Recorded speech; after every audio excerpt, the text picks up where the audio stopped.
So, ayun na nga guys. Matutulog na yung lingkod, nakapag-shower na, hindi ako fresh. Haggard ako kasi pagod maghapon. Pero, malinis ang budhi ko.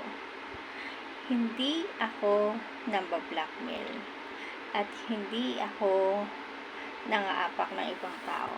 At hindi ko rin tinuturuan yung pamangkin ko or yung anak ko ng kabalahuraan or kabalastugan sa life, diba? Yung isa dyan, si Jokla. Sige nga, Jokla, nasa Pinas ka, diba?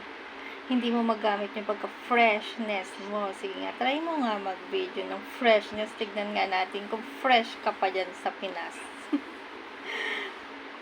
So, yun na nga, eto na, kahit sabihin mo na fresh ka, pero, hindi pa rin yun mapapawi na nang-blackmail ka.